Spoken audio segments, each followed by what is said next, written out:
Hello guys, this is Jerry speaking. Welcome to LJPCBM Reacts, episode number 566. And today we react to Purple Roads, episode 50. Bob West, Julie Johnson, and Patty Wards of BJ, Baby Bob, and Barney, who are voices of these guys. To celebrate the 50th episode of Purple Roads, we would like to congratulate Carrie Stinson and Matt Bailey, who are willing to create Purple Roads on their willing behalf of LJPCBM Reacts. So, without further ado, let's begin reacting to this, beginning in 5, 4, 3, 2, 1, go.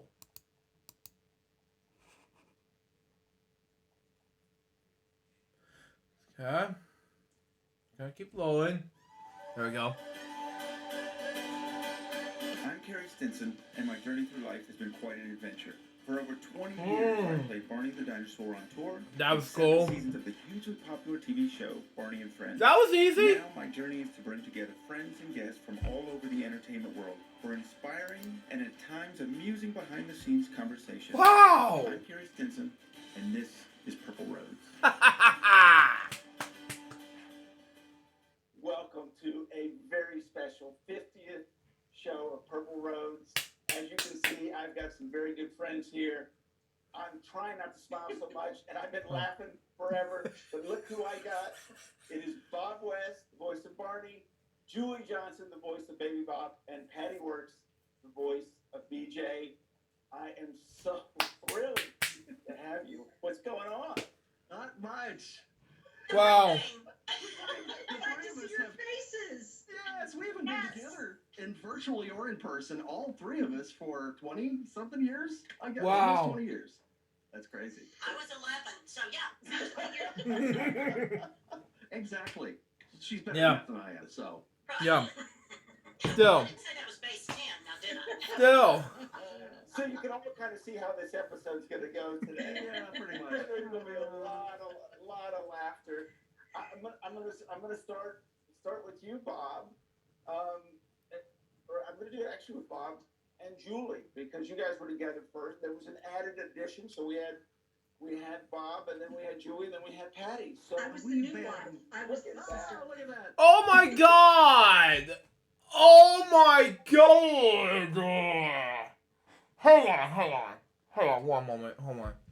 That was Barney in the right, in the middle, in the center, and Baby Bob in the right, and the left. Jeez, man! How do you forget about that? Yeah, sorry if you hear rain in the background. Yeah, just ignore the rain drops in the background. But anyway, let's continue on. Glossy. Oh, that's great. Wow. Our first appearance together on television. Yeah. Wow. Jane Pauley. That was that's awesome. That was the TV guide shoot, wasn't it? That photo itself. I think it Wow. was for the Yeah. cover of TV Guide. Sure. Yeah, whatever. I know. I'm like, I'm still waiting for my check on that one. 30 years ago, the details. Wow. Yeah. So Excuse me. so Haven't been born yet. so Bob, we've had you on here before, and thrilled to have you back. But Thanks. just talk a little bit about when you first started out with Barney, and then Barney added Baby Bob, and Yeah. then we'll talk about Patty. Well, everybody always asks about the audition process and how that happened and everything, and it was just, at the time it was just like any other audition. It was, it was kind of a cattle call. It was literally one of those things where you walk into a room and there's all kinds of people doing all kinds of things, like, almost juggling and, Yeah. right out of a movie from the 1940s or something. But it was great. It was, the people were very nice, and they had you do the voice and everything, and they said, well, we'd like to have you back. Got a call back. Went back the second time. They said, this is great. We like your voice, but you're too tall for the suit that we've already started making. Yeah. Well, they started building the suit before they had a person to put it in. It's kind of a mystery. They were new If you to this. build it, he will come. Yeah, that's right. So they said, let's get this short guy. It was David Voss. Yeah. He was shorter than me, so he was in the suit. So it went from there, and that's how Dino Sync got started. Where it was separated into the voice and the body. And then we went from there, and we did the videos, and you know, it was everybody was learning at the time how this thing works. So it was a lot of fun. It was like a family. We really had, you know, this great little family at Color Dynamics in Allen, Texas. Julie can tell you what our crazy little meals were like and everything. We had lunch, 100 people crammed into a break room, you know. Yeah, a lot of fun. And then Julie came along, and I was so lonely. And then she came along. Announcing baby 30-year-olds. No, I think I'm still in my 20s. I think. We're going to tell the story that way. And we talked about this, Julie, right? This was the Majestic Theater. Yeah. Yeah. Interestingly enough, Patty and I were in a production of Nonsense together. Wow. When I went to these auditions. Mm-hmm. And it was one video only. You know, that time that's all they were doing were videos. And I stood outside the door listening to all these female voiceover actors who all sounded so much like, you know, a 5, 6, 7-year-old child. And we had a pretty good show schedule over there with Nonsense. So I pretty much sounded like this out in the lobby saying hello to people. And I thought, well, crud. This is not going to happen. Because there are all these cute, pristine voices, you know.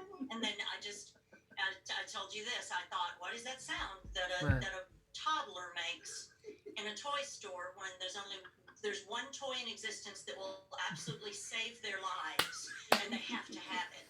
And that's where this came from.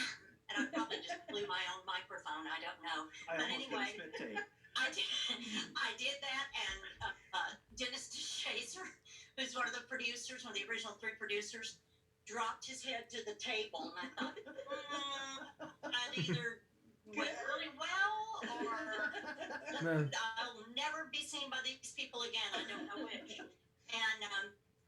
And they liked what I did, so there you have it. And then I went back to, and my Sister Mary Amnesia voice was real similar to Baby Bop, because I had put her up here to make her real kind of innocent and you know, amnesiatic, if that's a word. And so I did steal that a little bit from the show. So then from that point on, once I started doing it and I was doing the show, I think, oh God, now I sound like Baby Bop. It's Sister Mary Amnesia. Sister Mary Baby Bop. I can't. Funny show, Nonsense. Oh my God. Yeah. Patty was Sister Robert Ann. Yeah. Elder. I jumped around in that show because you had to leave for a while, and I covered for you too. Oh my gosh. Song. Yeah. I jumped in 3 different roles on that show. Whew. But the same habit, I couldn't kick it. You see? Oh. But I'm cheap. So, Patty, when did you join this crew? It was the year after they added Baby Bop. I think it was just the next year. Yeah. And I got a call from my agent, and she said, you know, they're looking for the voice of a little boy dinosaur, 8-year-old boy dinosaur. And I thought, well, what does that sound like? You know? So I auditioned at Color Dynamics. Same thing, Bob. I went in, and it was, I don't know what room it was where everybody was hanging out, maybe their break room. But it was a big room full of people, and I waited, and I was the last person that they saw that day. And went in, and Jim Rowley and Dennis DeShazer were in there, and we talked for a while. They had me do a little, we talked for a while, and then they brought out, I had sent a demo tape, just my regular voiceover demo, to Color Dynamics, just to do regular voiceover, you know, stuff. And I thought it had gotten, you know, lost in the void somewhere. And all of a sudden, Dennis pulls out my little cassette tape demo and goes, there's a spot on here. It's for Schweigert Baloney. It's kind of like the book, Schweigert Baloney. I mean, it was this kind of insane, over-the-top character. And so we started from that, and they gave me copy to read, and they said, you know, we're looking for a little boy sound, but something. So I just kind of channeled one of my little nephews, you know, and worked Huh. with that. And then they had me singing stuff. And then same thing, Julie. I had a good feeling when I left. And within 2 days, they gave me a call. And first Man. 5 episodes, and then Ever since 18 then, years. DJ is full of baloney. Since that day. Man. I've never heard that story. That's From the awesome. very beginning, I was full of baloney. That Oh, was yes. it. Yeah. So it was just that was so funny Man. when you pulled out that cassette tape, and I'm like, where did you find that? But here it was. Man.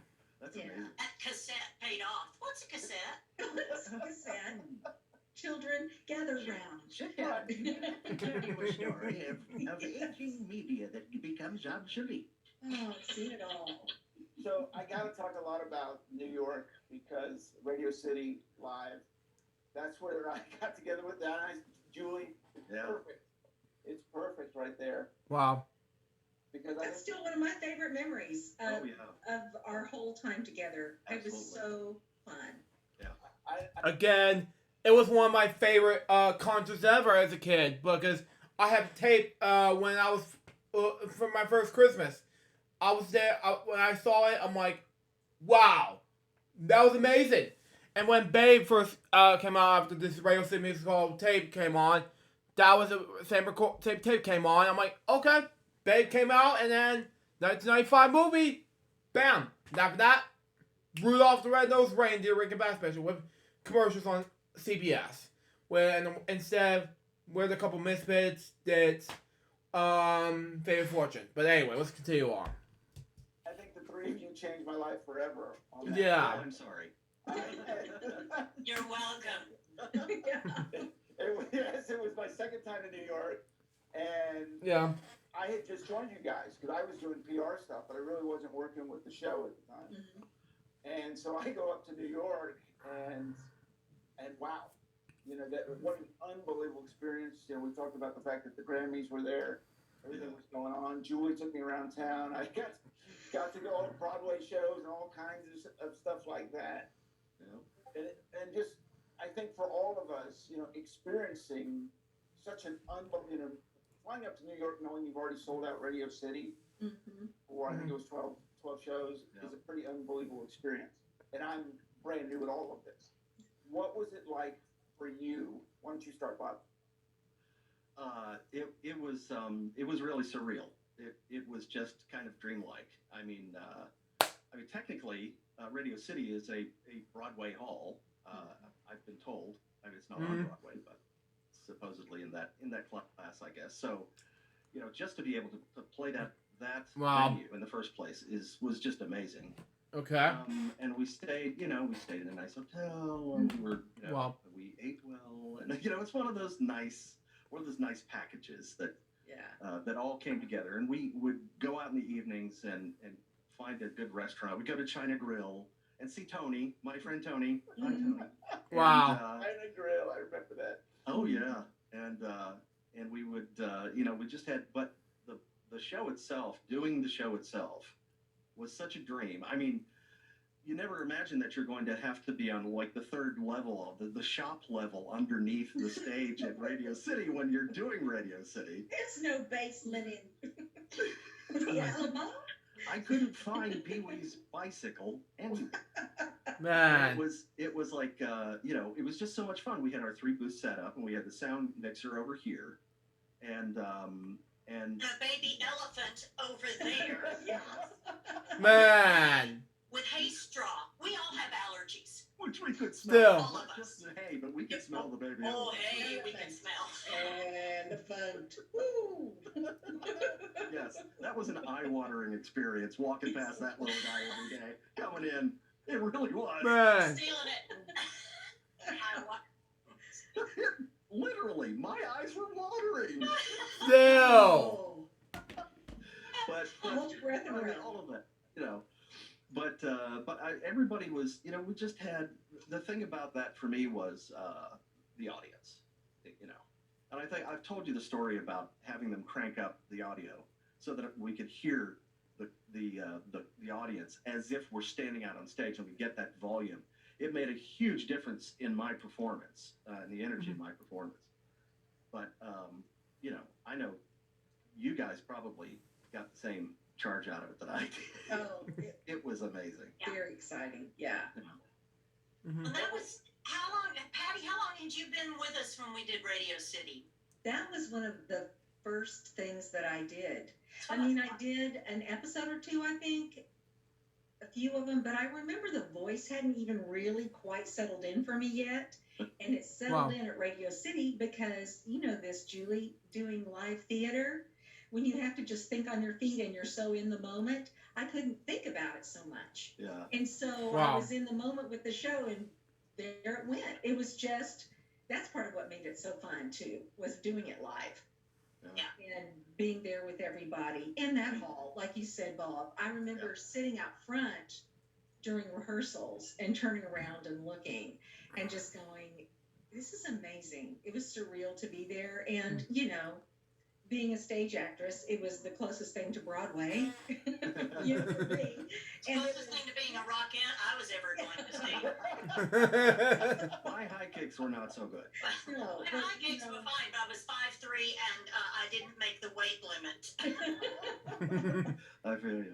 But yeah, But it yeah, was, you know, that it's was just- great. And the hotel was fabulous. We stayed Yeah. with Riga, and Riga it was was- during the Grammys. Grand Yeah. Grammys. Wow. And so Whitney Houston was staying there, and Bonnie Raitt, and Wow. I And- worked and out kids, next to you know, Bonnie I'll Raitt never on the forget- Stairmaster. I'll never forget Patty sitting in down there in the lobby bar, and Kiss was there. Yeah. And, I mean, Kiss! Oh my God! Yeah! Continue on. You know, I'm new to all of this. Going, what is happening here? Yeah, real suave. Yeah. I mean, we would just walk through. We would walk through the lobby, and there's Sinbad. Just talk to Sinbad. Say hello. You know, Yeah. we wish him well. Yes. He's been ailing. So, Yes. but yeah, I mean, Yeah. coming down the elevator with. You never know who you're going to come down the elevator with. It was so much fun. It really was. Yeah. But I was going to say the audiences themselves at Radio City, everybody, they were like perfect audiences. They were just so enthusiastic, and they were incredibly energetic when they needed to be, and they were quiet when they needed to be, and they were, the parents were so into it along with the kids that it was just, it was perfect. It was just perfect. You know, I want to talk a lot about, because I'm really interested. I've never really talked to any of you about this, but such a difference. You know, us being in these costumes and us being out on the stage, and you're in the basement. You know, I mean, the energy levels and you know, Bob, we hadn't really worked together much on that, and I had a smaller role in that, but still, it was an experience for me to get used to that part. And then, you know, for you, Patty, Jeff Brooks, you guys hadn't really worked together that much. Not that much. Because actually, when I first started, Jeff was not in the BJ costume. Right? Because Wow. BJ was a taller. BJ was taller. BJ was actually about 5'3". I think the girl who was in the costume was close to my height. Wow. And so, yeah, Jeff and I had not had a lot of chance to work together, which was maybe good or bad, depending on how you look at it, because the longer we worked together, the more I could make him laugh inside the costume. Oh, So. Man. You were good. You were good from the start. Poking that guy. Poor Jeffy. Yes, for everyone wondering what we're talking about, Jeff Brooks had a laugh like you would not believe. You And could split rails with it. here could not help themselves Uh-huh. to set him off. We tell the story about how when we were shooting the show, we had a mute button that we could mute the speakers that were sitting on the stage where the cast could hear us and everything. And so nobody could hear us voices except for the dinos and the people in the control room. And so we would just hit the mute button and just start throwing punchlines. Poor guys. Yeah. Yeah. And it took them a couple of episodes to realize that they had to give us mute buttons. We'd be bantering, the voices, the kids can hear you. And then it would just be Talk to their sometimes, education. That's there'd it. be between takes, and there would just be this silence, and all of a sudden you'd hear, for one thing. Yeah, from Brooks. Man. From inside the BJ costume. Yes. No amplification needed, you know, for him. No. Man. No. So, and I'm sorry, you, Julie. So for me, obviously, I'm having, we're stretching and jumping and doing everything we can to get fired up for this. I mean, do you all just grab a glass of water and go in the booth? And I mean, you're about to entertain this huge crowd. How do you get pumped up for this? No, as all three of us have been live theater performers, and we're still doing it at that Right. time. I think Bob was now more ensconced in voiceover. I mean, you were Barney. You had your job. You had your day job and your night job there. I was in. But Patty and I continued to do theater, and so it's very easy, I think, to put yourself in the place of with the booths. We had our quad split monitors. We could see so much, and the sound of the audience still comes through, and you still feel like you're right there on the stage. And and you're watching. There's so much going on. You don't really have time to stop and think. How do I feel about this? Still. It's just the magic is there, and you feel it even when you're downstairs in the basement with elephant poop. You feel it, smell the magic. That's it. And So- you hear those opening notes, dun, dun, dun, dun, and it'd be like, woo, here we go. No stopping this train. Yeah. Yeah. And So then, it translates. It's the live performances like that. And Bob and I had done a couple of things. We did something at a major department store there in Dallas that originated in Dallas. Wow. I was hiding behind a pot plant because we didn't Man. have it. And Bob was able, he walked around in the audience and doing his thing. Sorry, I had that. And of course, I'm over behind a pot plant with this voice. And every now and then I'd see a grown up and maybe a child kind of try to peer around to see what is that? So booths, our own booths at Radio City Music Hall was high cotton, baby. We had taken some steps up. oh yeah. Mm-hmm. Yeah, it was. Live performance. There's nothing like it. It's Yeah. just. Exactly. I tell the stories. I just told the story the other day to some people about the time I was doing Godspell and did a jump, put my knees and elbows up, ripped my pants from the There you crotch go. all the way up the belt in the back. Oh. And I had to completely re-choreograph the rest of the first act on Oh, the man. fly. It was. So to speak. Pun intended. Yes. Turn Man. back, old man. Man. Repair Oh my my pants.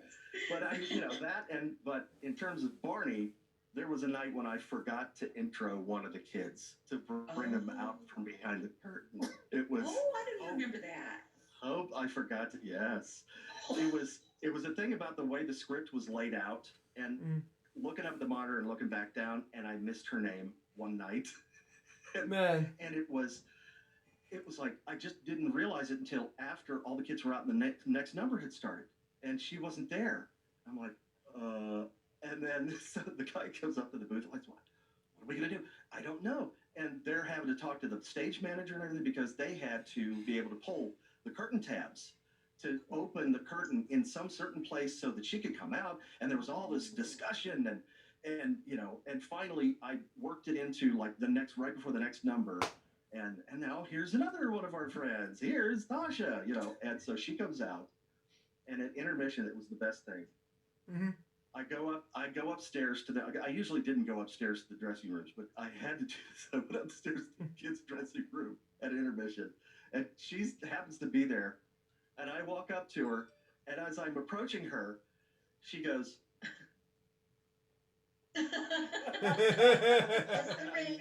I kneel before her and take her hand and kiss her hand. My queen, I am sorry, and I apologize. She was so funny. Cute. She was so great. Yeah. She was so great. Still. We were very fortunate that we had some absolutely wonderful children over all those years. Yes. Yeah. Wonderful. Yeah. Yeah. Still. Good kids. So, Patty, when you, because obviously we rehearse these shows, but us dinos have been known to do things on the fly. Yes. Go a different direction, do an extra time, do a spin, trip. Does that keep it an adventure every show? Because it's all just a little bit different because we may do something Yes, It and wasn't that's why fun. you have to keep your eyes open and your eyes peeled. The Julie Still. was talking earlier about the monitors. How we would have the quad split monitor. This is when we were shooting, as well as I think when we were live. And so you have the program monitor, which shows everything that's being called, but then you have four different views. So you've got a good view of what's going on, and you've got to be able to go with it. I mean, I think that's why we weren't just voice talent, we were actors. So you had to go with the moment and be in the moment. And if that happened, that's part of the job. And in rehearsal, that's some of the most fun, especially because, Man. that's part of creativity. And sometimes something can happen that could get kept. But with Jeff and Kyle both being in the suit, you never knew what was going to happen. Man. So you better stay on your toes. Any of the dinos, Yeah. you always Yeah, had to exactly. watch. It was, we had some communication things. We little hand signals and stuff. We kind of informally worked out, but Yep. Yep. We did, it's important with voiceover, just like it is with whole actor acting. When you're on stage too, you stay in the character. You have to. And we did the Today Show one time, and we did it many times, but I think this might have been one of the first times I got to do it. And Katie Couric was interviewing, and we had our little routine that we did, and then Katie Couric interviewed us.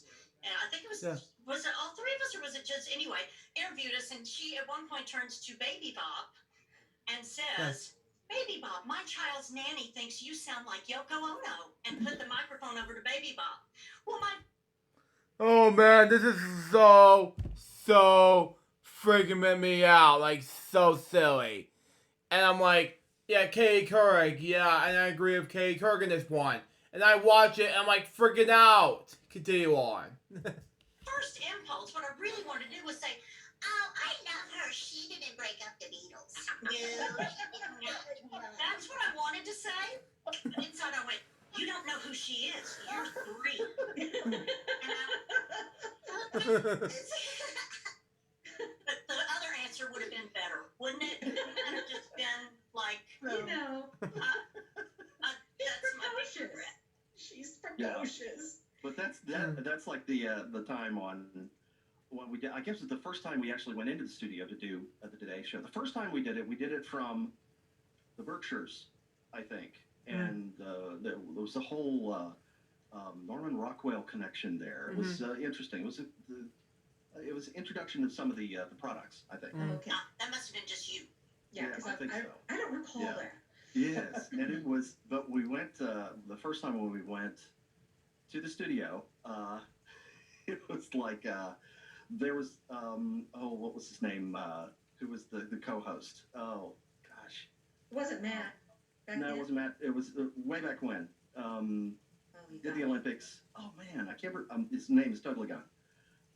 But anyway, he was like, he was kind of hesitant about Barney. And Barney just insisted that he get a hug from him. Come on. Yeah. Come on, give me a hug. Come on. Finally he gave him a big hug. And the crew came up afterwards and said, thank you for doing that. He really hated it. Brian Gumble.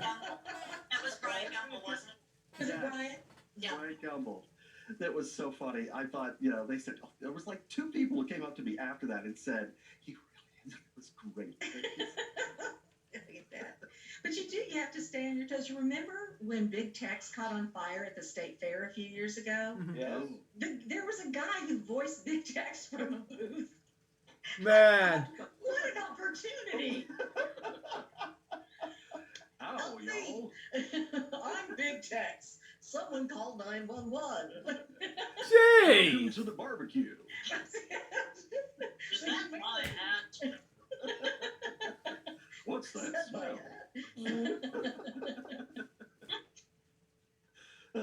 Be ready. That's Always it. be ready. prepared. Always like be Boy Scout. prepared. Yep. That's Patty, right. did you have a moment like Julie had where you were asked a question that you wanted to say something, but you had to stay in character? every day. Man. But don't you remember, this goes back to the mute buttons, and this wouldn't be so much an interview thing because, I don't think I did as many of those Today shows and things as y'all did. We went, I remember the time we went and we were with Al Roker. He was so nice. What a lovely man. He was excited to see us, and we got a picture taken afterwards and everything.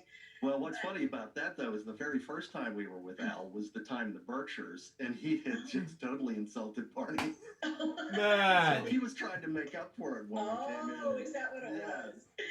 He didn't really. Well, he was lovely. He thought Barney would not go anywhere. So, But anyway, I'm sorry. Go ahead. No. But I don't remember anything specifically in an interview situation.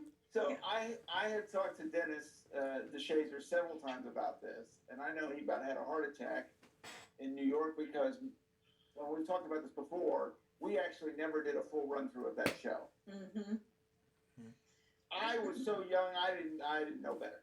You didn't know how scared you should be. I had no idea. I just kept going. No. They threw me on stage and I danced. For the three of you, were you even concerned at all? No. A little. I'm just a little nervous. But our thing in theater is bad rehearsal, good show. Good If you have a performance. really bad Dress rehearsal, a dress rehearsal right before your opening night, then your opening night's going to be good because you are pumped and you're ready. Wow. Everyone's going. Yeah.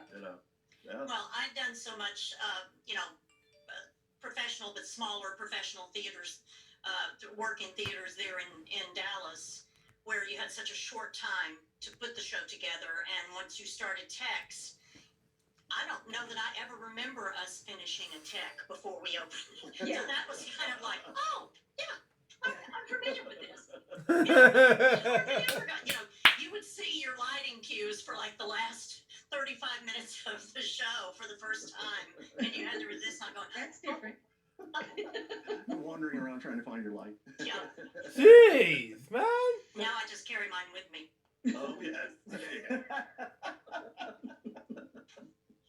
Hi, Mr. DeMille. We left New York and went back to Dallas, and you all did Imagination Island. Mm-hmm. Wow. Julie, what was your what do you remember from doing that production? That NBC special. It was a big NBC special. That was a big deal. Well, I remember that I had started doing a lot more theater in New York then, and I actually was out with a show called Das Barbecue that ended up being my first off-Broadway, my New York debut, and we'd been being told, that something was going to happen, and then it didn't. It's kind of because it's scheduling and things that I don't even know about that they had to go through to make all that happen. And this was the NBC special we're talking about, right? That's correct. Okay, I didn't want to start down the wrong road, the wrong purple road. But so Thank you. they called me Yeah. and said, hey, we're actually doing the network special. And I said, great. Well, I'm doing a show, and we're about to take it to Florida. I was in Baltimore, we were taking it to Florida, and then we were bringing it into New York.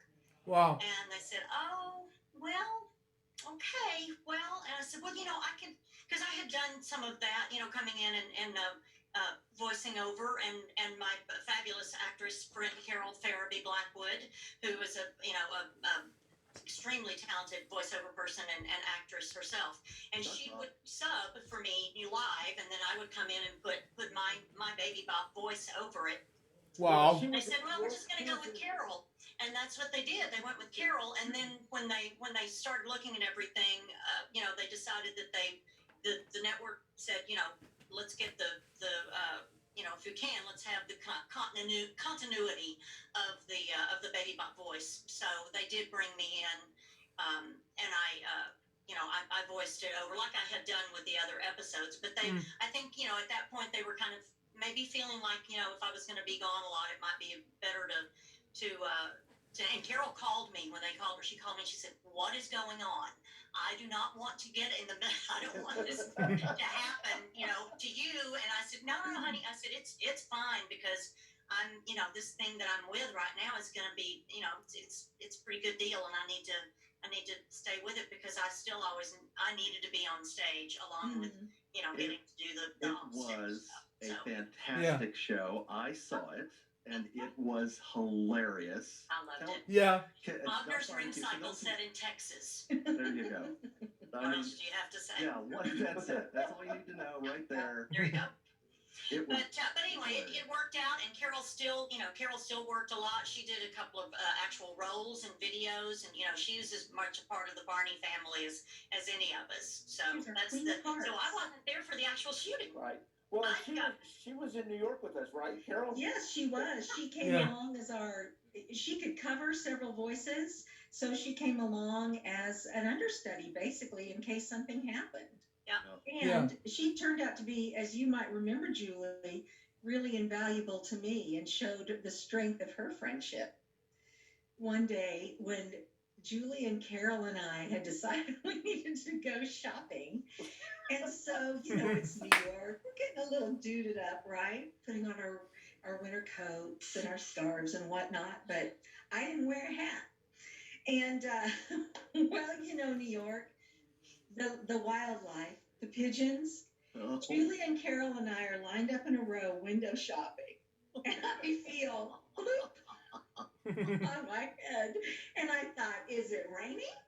Windy? And I look, and the shop owner is looking in the window, laughing at me, looking back through the window. Carol, who had gloves on, looked at me and went, oh. She starts taking my hair. Who's your friend? Man. Who loves you? Who's your friend? Man. So Carol established herself to me as a person who's going to go the extra mile for you no matter what that situation is. And last year on her birthday, her email card was a pigeon.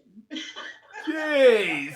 I, being the pillar of strength and friendship that I am, laughed hysterically. Yes. I couldn't stop laughing. All rooms were laughing, but I'm sorry, I was laughing at you, Pat. Yeah. And if that happened today, of course, it would be on video. Okay? Right. Yeah. By now. Yeah, Julie would have been the one filming it. With my phone doing this because I was laughing so hard. We're used to a loop with some text on it, but yeah. So. Oh God, that was so funny. Because we were lined up real close. We were all at the same thing. It sounded like that pigeon just hit boom right on that target. Yeah. Flew back to the So. face. Hi ho, the glamorous life. Sure, yeah.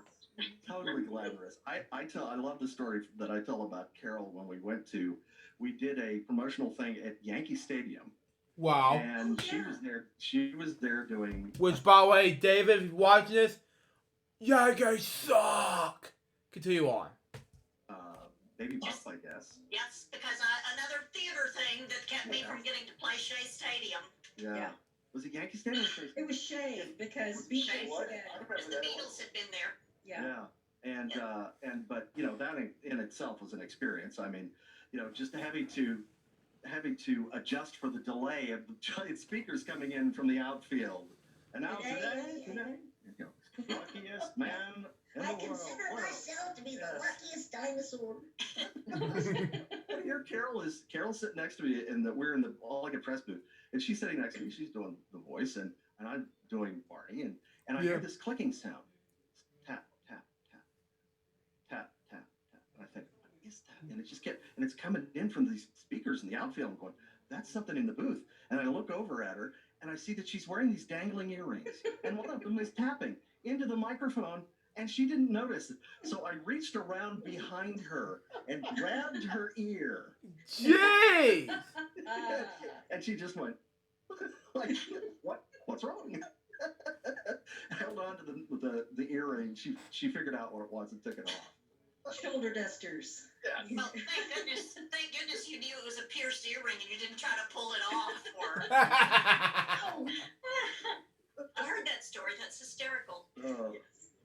Yes. Life is best. It's always the best. Mm-hmm. Yeah, Shea Stadium. I had completely forgotten we even played Shea Stadium, but that's right. That was a long day. Awesome. Yeah. So let's talk about some of, and we'll start with you, Patty. What was your favorite moment? Your favorite whether it was the TV show or doing the movie or a live appearance, what was your favorite moment with Barney?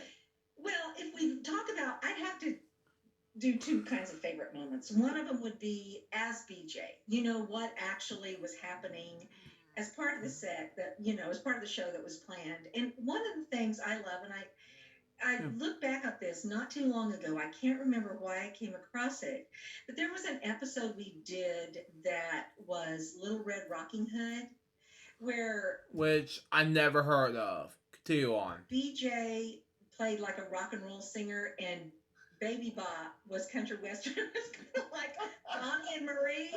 I'm a little bit country, I'm a little bit rock and roll.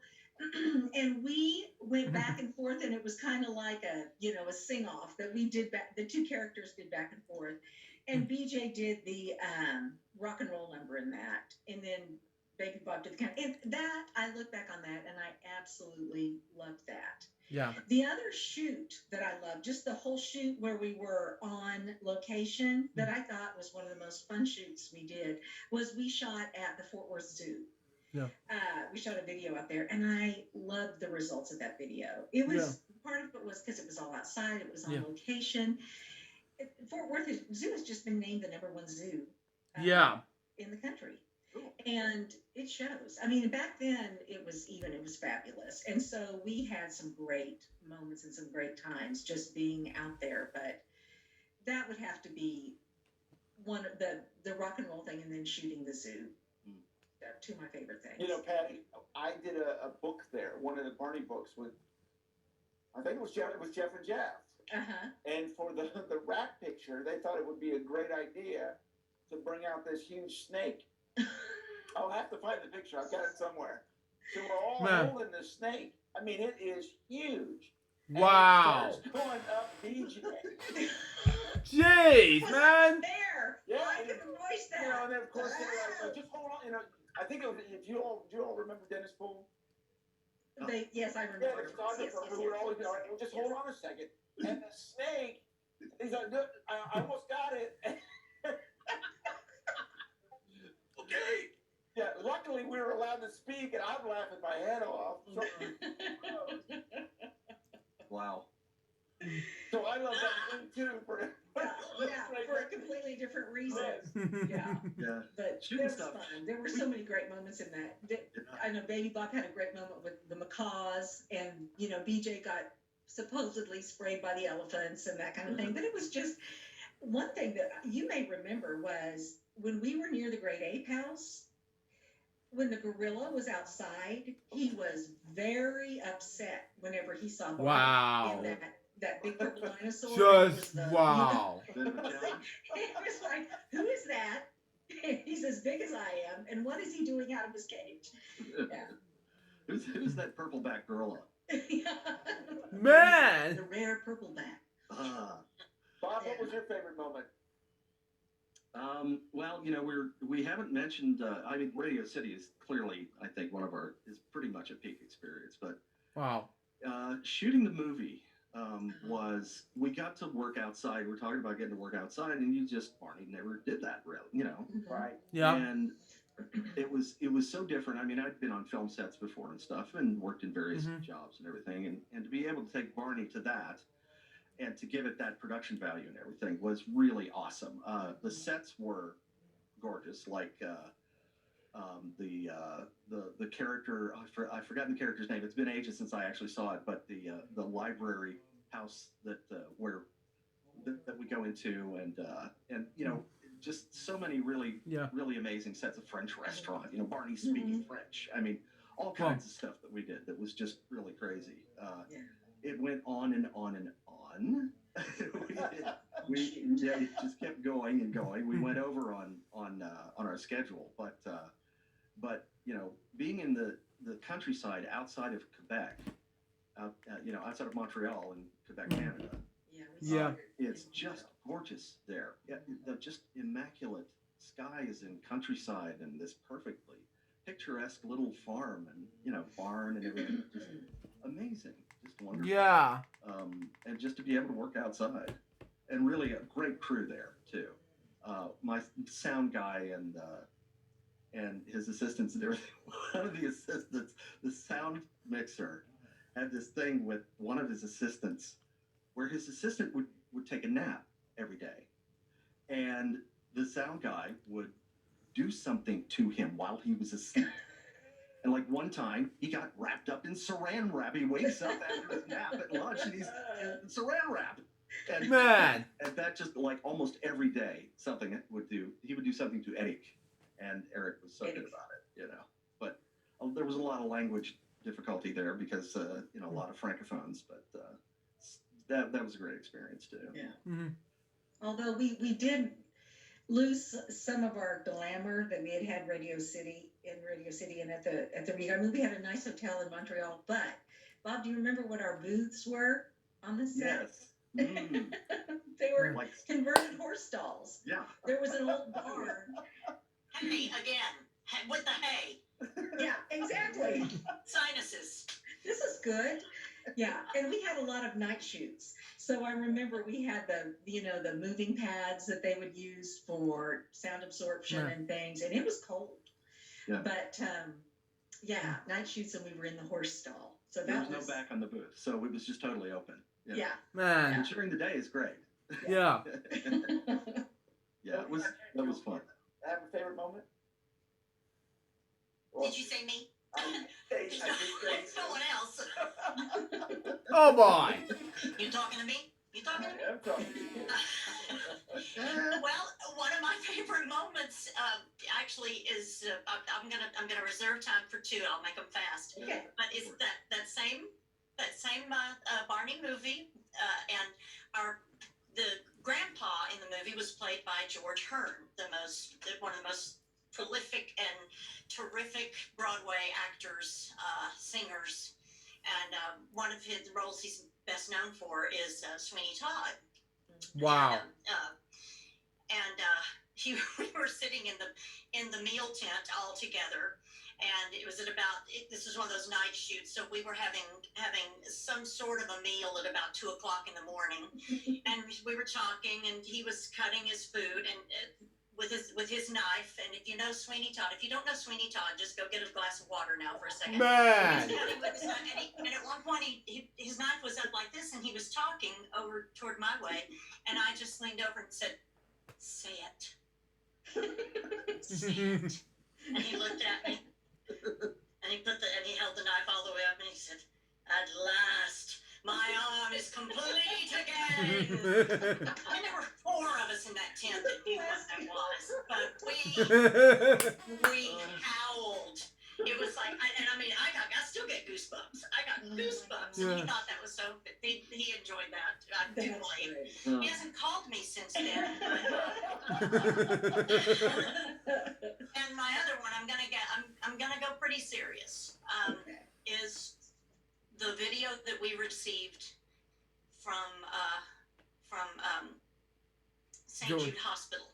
Oh man. Where they were using the animatronic Barney that had come out with a your child could watch a video and play games, and there was an animatronic Barney that sat with your child and move and talk and everything. And Customized for the therapy. Yeah, beautiful job of voicing Barney to talk to the little ones who had to have such intense radiation treatments. No one could be in a room with them, and some of them were so small they didn't understand that they needed to be still. And so Barney talks them through being still and quiet and telling them they're doing such a good job and singing very soft, sweet songs to them. And many of them would fall asleep. We saw video footage of several of the children. Wow. And I will never forget what that was like, to see what tremendous good could come for children from what we do, you know, and that something like that was never advertised. We didn't, take any credit for it or anything like that, which we shouldn't. And they handled it exactly right.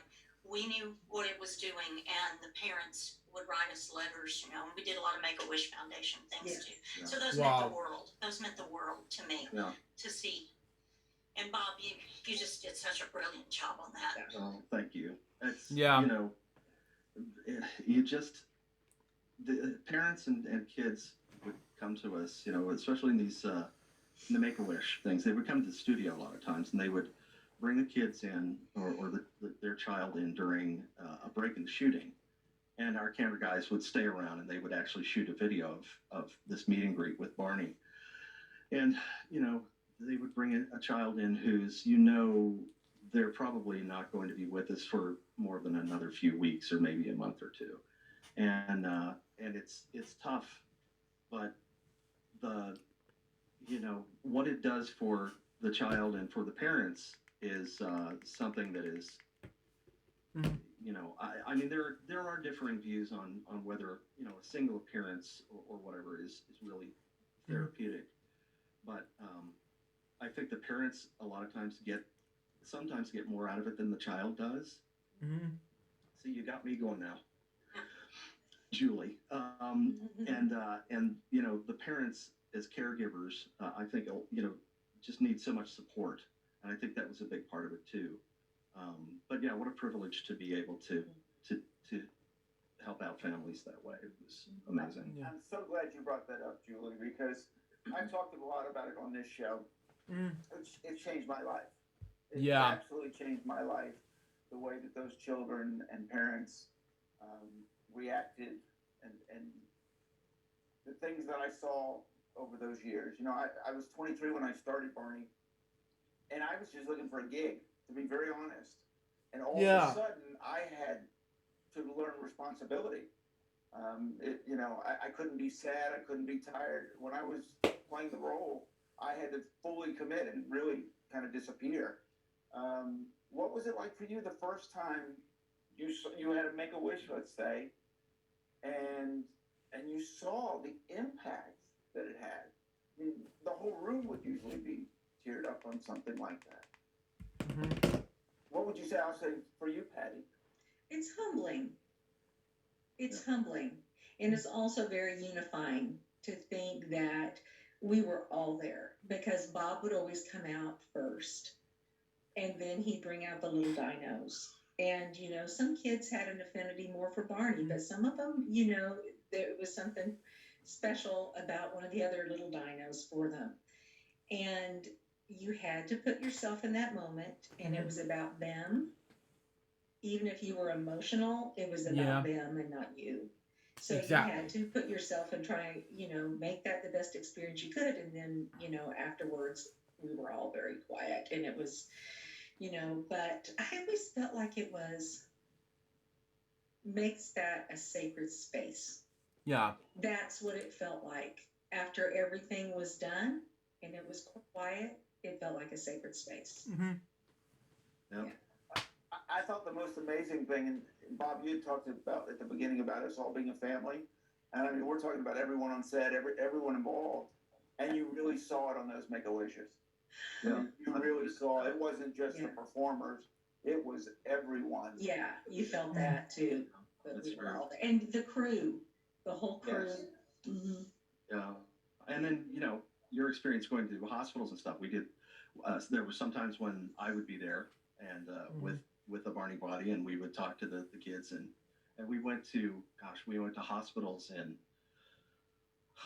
in England and Australia, I think. Wow. New Zealand, maybe England and Australia. We went to hospitals there for sure. But that was, you know, that was always a wonderful thing. You would just kind of go from room to room and talk to the kids, and then we also did when we had when we did a tour for of the PBS stations when we were on pledge break. They would have me call kids sometimes. Yeah. And it was there was one time when it was so hard. There was apparently a little girl who was probably only had days to live, and they had me call her between pledge breaks. And it was, I had to ask them to not do that again between pledge breaks, because coming back onto pledge and be up, and you know, it was really a tough transition. Wow. Yeah. So, but yeah, just, you know, it really was a privilege. I had one with Bob, and I think we did this in New York, and you know, I hadn't worked with you as much, so this was kind of a new experience for us to do one together, and the boy was in a wheelchair, and afterwards they had us get in a big circle. I don't know if you remember this, Bob, but we held hands, and the family started singing the "I Love You" song. Yeah. And, I mean, it was such an unbelievably emotional moment. And Bob walked over and kissed the boy on the head, and I just am trying to keep the costume from not rattling, because emotionally, it was to see something of that nature, and he's smiling. The kid is just he just sees his friend, he just sees Barney, and the rest of us are able to understand what's going on.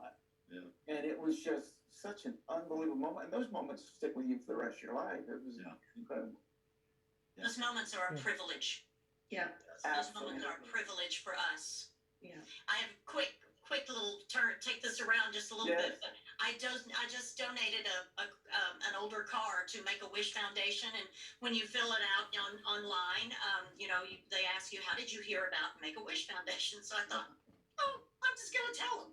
Well, I was the voice of Baby Bob. I typed it all out. I was the voice of Baby Bob on Barney and Friends series, and we used to have many children from the Make-A-Wish Foundation, and I've known about you for years, and I love your organization.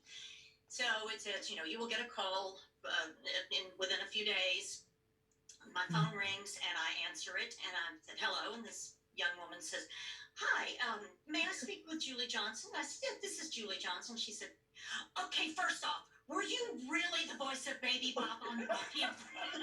And I said, yes, I was. I wouldn't make that up. I thought, I promise. And then, of course, it just took off from there.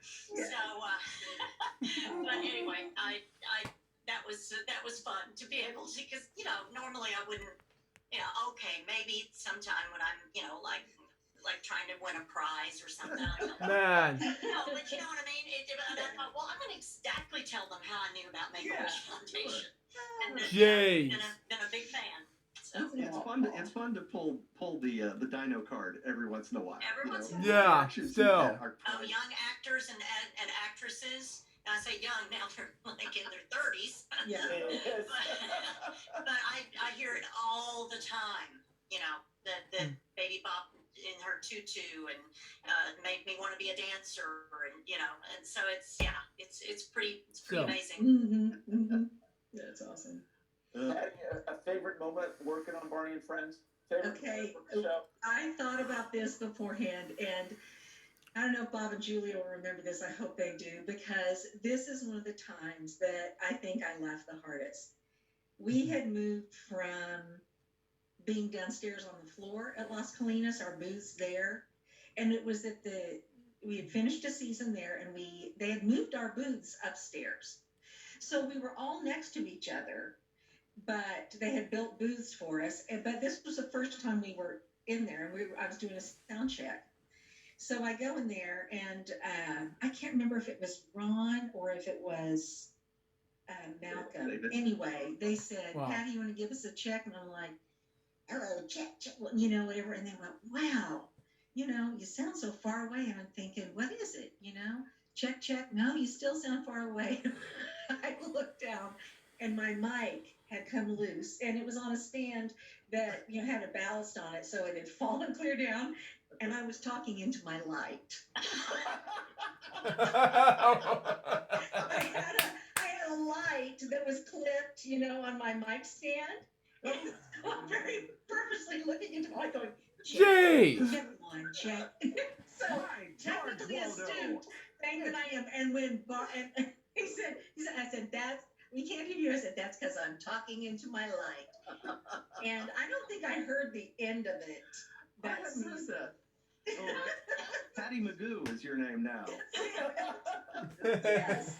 And Patty Hearts will be offering classes and workshops in voiceover and how to find your light. Yes, that's it. Man. In studio production. Let's say I've come a long way, baby, since then, because now I still do voiceover. In fact, I was just doing some stuff today earlier, but oh man. Yeah, I have learned where my mic is and the difference between that and the light. At least your light was working. When we did the what was it, the premiere at that premiere event or something, and I was up in the light booth at this theater, and I was reading Barney's lines, and it was the premiere for the TV show. I think we did this event, Wow. and there was one light in the booth, and right in the middle of it, it goes out. Oh my gosh. And Jeez. it's dark in the hall pretty much. And so I'm leaning toward the window, trying to get any light I can from the stage and look at my script. Lights, yes. We love those things. Oh my gosh. Yeah. Julie, do you have a favorite moment working on Barney and Friends?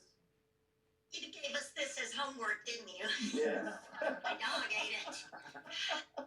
Hold on. My diamond. Well, it's actually another our new booths story. We were all three in our booths for the first time, I guess, really probably the first day, and we did a pretty good long sequence in there. And we've been used to kind of having open air. And the minute they yelled, "Cut! Okay, that's a break," all three of our doors flew open at the same time, and we all lurched out of those booths like, "Oh God, it gets so hot in there," because it would. Now, I shouldn't say that to the man who wore a large felt hot box for every episode. So we did keep our chatter about how miserable we were a little bit quiet, considering what you gentlemen all went through. Our deodorant bills were nothing like yours. None. Man. Well, Yeah. We loved torturing you guys at Universal Studios when we were all outside and they had a craft service. And yeah, speaking of Universal Orlando Resort, I've been there once for a day at the park with Barney. Twice, I've never been to that one once in 2013. For 2019 standards, I've been there, which is good, which is very outstanding. Continue on. Table right behind us. Voice talent, rough life, director's chairs, microphones, and craft service. Yeah. And you poor guys were in the heat in Florida, and we're like, Julie, could you maybe pass me another one of those Cokes? Man. And you have to mute your. You have to get. It is fabulous. Oh, this is delicious. I know to do that. You know? Well, you say that, but I don't know if you remember when we were shooting that, and Fred Holmes was eating those little pizza bagel bites right in front of us on the. They're all sitting on the set. Bad It's dinos. a little, tray. Gary, you could have opened up your mouth and put Fred's whole head in it, just to give him hey. Well, we cannot, diss Fred. Fred. Oh, I love Fred to death. Great guy. Love it. Love you, Fred. Absolutely. No, I love Fred to death. But and That don't was worry, I gave him grief about it. That was so tough because we were in front of the public. So everyone was watching us at all times. So you couldn't even, if you were tired or anything, you just kind of had to, That's it. whisper to someone, you need to get me out. One of my other favorite moments, I think, was when you went into the waiting pool and they pulled you out of the costume, and I voiced the birth of Barney on that. That was just one of those moments where Gary came out of the suit, Push, Barney, push. Oh, It was great. I have to tell you that I've told you this story before, and Patty has never been present when I've told you this story. But when we did Roseland, this event, and there was this circus theme to it, and I guess it was the Grammys thing, and there was a circus theme to it, and there was like these performers with a trampoline, and they couldn't get the trampoline off the stage, and we're right in the middle, and we're the Barney and the dinosaurs are supposed to come on stage and do their thing. And it took them forever to get the thing collapsed, to get it off stage. And so we just started riffing. And we just kind of lost steam at some point. And Patty saved the day with her absolutely encyclopedic knowledge of elephant jokes. It was a thing to behold. I mean, we just... Oh, elephant jokes? I mean, come on, really? Seriously, continue on. Kept laughing, and she just kept Spinning the so your nephew? I think you told us. I have no idea where that came from. You know what I mean? Me It's either. like the adrenaline. I'm sorry if you hear whining. My baby's, my four-legged baby is at the Oh, that door was and me. she's scratching. No, that Yeah. was me. Okay. So yeah, I remember that. I remember what do you the butter and the footprints in the butter, the whole thing. And most of them were knock jokes. If I Yes. Oh, but man. yeah, or what do you get jokes. But Awesome. we had to really vamp for a long time that night. Yeah. So, Was I there? Huh? You were. You were there. Because You were one of there. the things they had to do was they had to go get Baby Bop's toe shoes. That's another thing. That's Oh holding my us up. God. They had left We Baby did. Bop's toe shoes at the theater. Her little ballet, not toe Oh, wow. shoes, God forbid. But her ballet- Her ballet shoes. That's it. And so Baby Bop had no feet. And so they had to go get Baby Bop's feet. Because that was Kim Ayers. Was it really? And that part of it, because I was doing both. I did both shows, and I had to run across the street, and yeah, they brought in Kim for that. Wow. Yeah. Yeah. Which then, of course, Jeff ended up proposing on that trip. Yes. Right. Was there an open bar at this? Is that what I'm not remembering? Is that why you don't remember? There wasn't when we got there, but by the time we left. It's all Yeah. Yeah, even though it was that. And it was that too. It just broke me in my mind. Continue on. That was when they, this thing here, that's when they presented those. So, Oh yeah. Well, I have one of those, so I know I was there. yes, that was surreal. This is a quadruple platinum. For those who don't know, this is a quadruple platinum sales award for all the albums for Barney and everything. So, that Yeah. was, again, another surreal experience. You have the perfect place to put that in your. You know, I spend like an hour before we do these things positioning myself so everybody can see it. Oh, nice. You're so humble. You're just humble pie. I usually don't mention it, but I managed to slip it in this time. When I did Carrie's the last thing I did with Carrie, I was sitting in the corner of our house that's off in the game room that I call my ego garden. Excuse And me. it is where I have all the pictures from Barney and everybody I've worked with, a little Polaroid of me and Robert Duvall and people like that, and it's like, that's just my little corner right there. Me. And that's where I have all my Barney things hanging up. I found them in storage, and I thought, why do I have platinum and gold albums in storage? I'm gonna hang them on the wall. Yeah. Jeez. So Patty, tell me what it was like working with these two. Oh my gosh. You I'll be know, you count on your hands the number of times you have like a magical time at work, right? I was very, very fortunate. Before I did Barney, I worked in the children's theater at Casa Manana over Wow. in Fort Worth. I was a resident actor in their children's theater for 7 years. That was a dream job. Mm-hmm. And then I got another one with these two. And the neat thing was I already knew Julie, so that made me more comfortable and more in my element from the very beginning because I had a friend, and we already knew we clicked and laughed together and everything. But I will say, when I came on the set, I'd done voiceover work, but I had never done voiceover work live or done anything with costume characters. I followed Bob around like a puppy. I did. I would have my script and I just be following him around, taking notes and everything. So he was very gracious to me. So I was really appreciative of that. But what made this show so magical were the people who created it. And working with these two, first of all, top of their game, top of their craft, and getting to work with both of them and have so much fun doing it. It was just a blast. It was Yeah. just a blast. Yeah, these two. I tell Bob, these- I'm going to go right to you. What was it like working with these ladies? Well, I always say that these two are the two best comedy minds I have ever worked with in my life.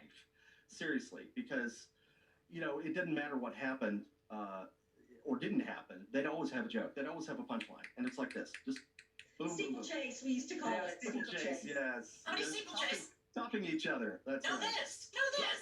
What? Topping each other? What do you mean? You're my favorite topping. Well, he just shows up out of nowhere. But yeah, I mean, working with them was just that was a dream job, really was. There are so many times when, I mean, I've been lucky in my voiceover career in having getting to work with lots of amazing people and great writers and great producers and great directors and other great voice talent. But to be able to work with somebody for years Wow. and to get along with them for years and to have a great time for years. Again, you know, like wow. A decade, more than a decade is. Okay. How often does that happen? It's Yeah. just like, a dream marriage. Yeah. Kind of a polyamorous thing, but a dream marriage. And for you, Julie, to work with these two? It was just dreamy. It was dreamy. I was doing a lot of theater at night at the same time, a lot of times. So I would be a little bleary-eyed when I got in and makeup bag with me, but face in bag, and and just like Patty said, you get there, and all of a sudden, no matter how tired or whatever I was, all of a sudden it was like, oh, here we go. Here we go. Okay. Yeah, it's all good. It's all going to be fun. Yeah. And we're going to get to create, and we were given some leeway by directors and producers to do some. They were careful that the product was that we all gave what they wanted children to have. We could have, boy, could we have taken off, but Oh boy.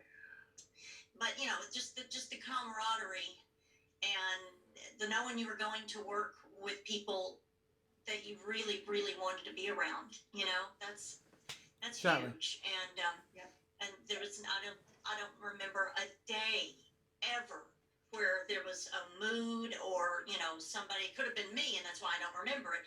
But where there was anything, we never conflicted about anything. Never. There was that part of the ego was checked at the door, and we were all there, and and part of it had to do with all being there for little ones, for the good of little ones, but also it was that we were all there together. And there was a, after several years, it was like, we'd all been in the best kind of battle together, not anything terrible or treacherous or anything, just the best kind of battle, going every day to put out something that, that we could be proud of and that little ones would learn from. And these are two of the finest people ever. Three of the finest people. Back at you. Yeah. And we made something that kids could learn from and play over and over and over and over and over again for their parents to listen to. So their parents can take a shower once in a while. One of my old college roommates called me one day and said, "I know this has to be you that scrolling on PBS our credits. This has to be you." She'd left me a message. "I want to thank you for the 30 to 45 minutes a day that I have to take a bath, load the dishwasher, and clean the floor from underneath my children." And it's like, I'm so glad, and I literally I got those thanks literally yesterday from a parent who said, "I cannot tell you how much I appreciate what you did." Somebody just, that's a constant thing. People just love that. Yeah. But So, that's not exactly what we weren't a babysitting service exactly, but But we helped. It takes a village, and we were yes, part of the it village. does. Yeah. A dinosaur village. A dinosaur village. it takes the village Did people you share your sometimes. favorite moment? Yes. My favorite moment is having the three of you back with me here No. once again. Oh. Okay, checks in the mail. yeah. I haven't laughed this hard in such a long time. Good. I smile looking at all three of you. I have special moments of working with all of you.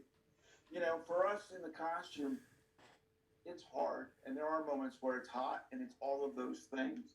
And those little moments that you all brought you know, to make us laugh. You understood. You know, you understood what we were going through. Yeah. I can remember Patty giving neck massages at times. You know, I used to pop your back. I know. You know, and moments you always Get back to the show. you know, and both you, Bob and Julie, making me laugh. You know, we would put that mute button on and just sit there, and you know, you're standing back there for 30 minutes waiting for them to fix a light or something, and it's, you know, you've been in there for a long time, and you just have that laugh and walk, you know, in your head you can walk away from a moment. Mm-hmm.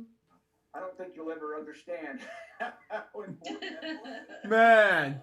Well, I have to say too. I have to reiterate how amazing a job that you and all the other costume performers did in those costumes, because you could barely see a thing, and you know the heat, and there, you know, you have a fan in there and everything. But I mean, all the, you know, just the ability to your spatial mapping, you know, being able to know where you are in 3D space, being able to spot something and then do a 360 and be exactly where you need to be, or walk up and down steps where you cannot see the steps you're walking up and down.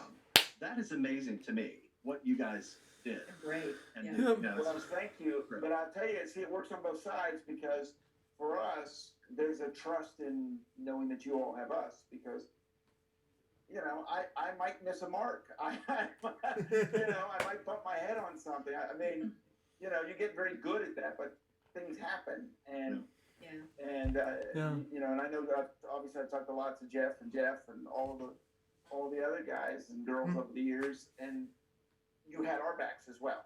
Yeah. And that's a big thing. I think it's why it works so well. yeah, man, Semper Fi, dude. That's it. I can't thank you enough for being here. I have not stopped laughing. This has been great. It's been so much fun. I miss you guys. I miss you guys too. Yeah, miss you all. Yep. Thank We you. need to get the band back together. Is there anything do. out there? Yes. Or at least a Zoom happy hour. That's it. Well, we can work on that. We have the technology. Let's do it. I know there are going to be some people who want to hear our alter ego voices. So, do you have a little Barney buddy there with you, maybe? Do you have a BJ and a baby Bob? Oh, I do. I've got them behind me. He's got them. Next time, I will arrange that. Okay. Well, next time we'll sing some of our hits. Like I know BJ used to sing in a Gata Vida once in a while. We could have a jam session. In the Garden of Eden, baby. But we can stop there so that Carrie doesn't get sued. Man. Thank you for that. Thank you. Yes, Oh, that's been great. I can't thank Kids. you all enough. well, you are Thank you. welcome, and thank you for giving us this time to be together. Yes, in the 50th. Thank you so much. That's quite an honor. Yeah. Yes. Thank you. Congratulations on Yes. 50. That's awesome. That's what a great track record you've Yeah. Well, thank you. I don't know if I can do another one after this. I don't know. This right here, this might be it. You'll figure it out. Yes, you will. Yeah, you will Thank figure you out. for watching Purple Roads. This has just been so much fun, and we can't wait. If we can figure out another show, we will. So hopefully we'll keep your eyes, your ears, and your heart open, and you'll find your Purple Road. So that was Purple Roads episode number 50. What do I think about this episode? Bob West, Joey Johnson, Patty Words. Oh my God.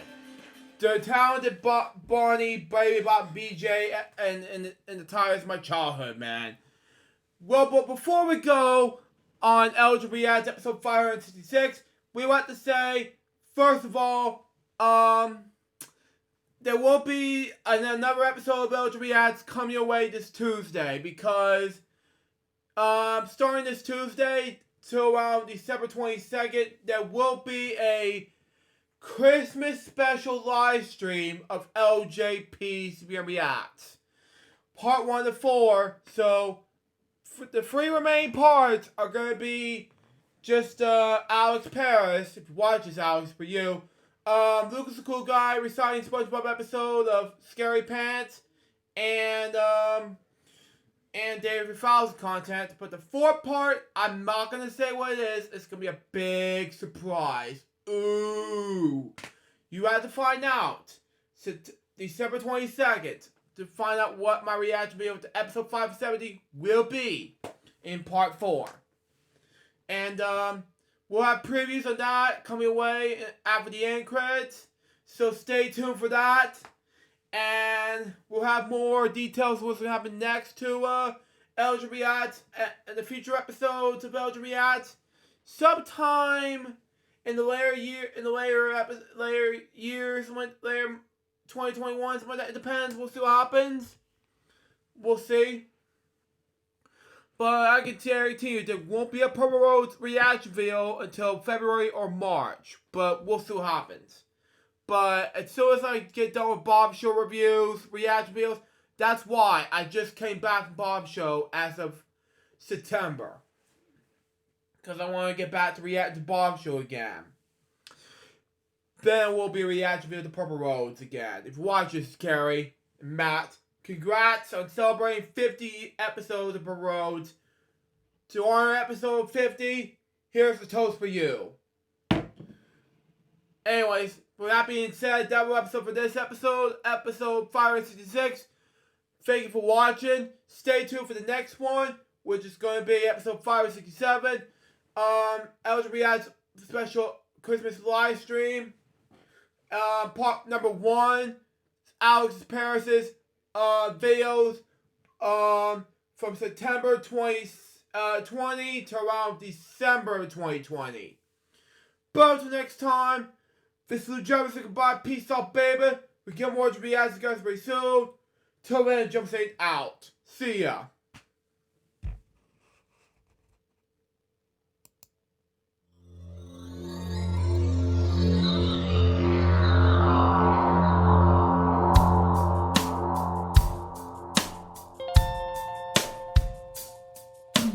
Given unto me this life I'll never take for granted, and given all the time I failed to really understand it, I never sought to meet the maker of reality, the one who gave the life that which is always happening, but I tried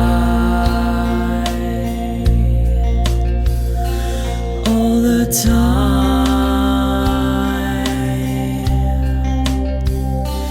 I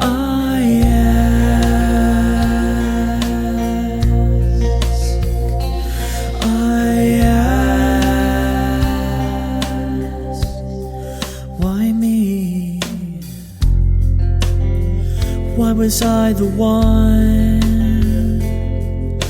to see things as I do under the moonlight and the sun? Perception is the question, and the giver holds the key. The grandpa in the movie was played by George Hearn, one of the most prolific and terrific Broadway actors, singers, and one of his roles he's best known for is Sweeney Todd. Mm-hmm.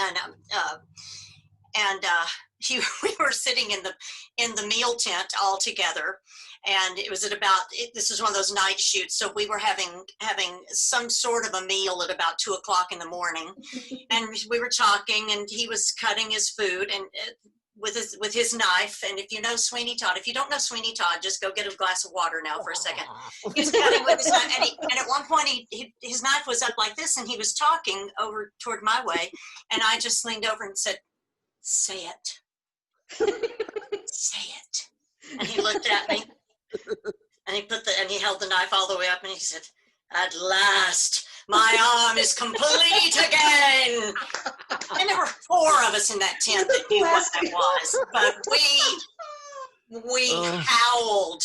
It was like, I still get goosebumps. I got goosebumps, and he thought that was so. He enjoyed that. I do believe.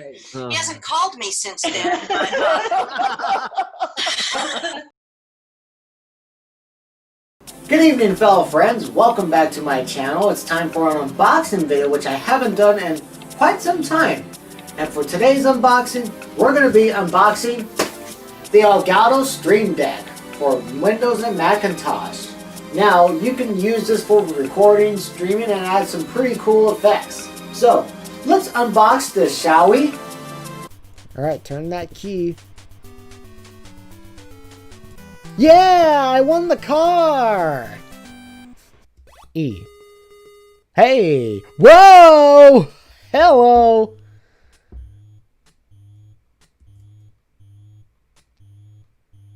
I know it! I know this one! Sesame Street! I got the sports car! Alright! That was so easy. As soon as I saw the 2 S's up there on the first letters of those words, I knew what it was. Boo. Who's booing? Adam. Who's booing? Who's booing? You, I'll have a talk with you later in the show. All right. Will, you have a second chance. Do you want to keep that 5 or do you want to try to change it? I'm going to keep it, and let's go higher once again. Higher once again? Another 2! It's Attack of the Deuces. Mark, we go right back to you, and you cannot change that 7. I wish I could, though. Higher. Higher than a 7?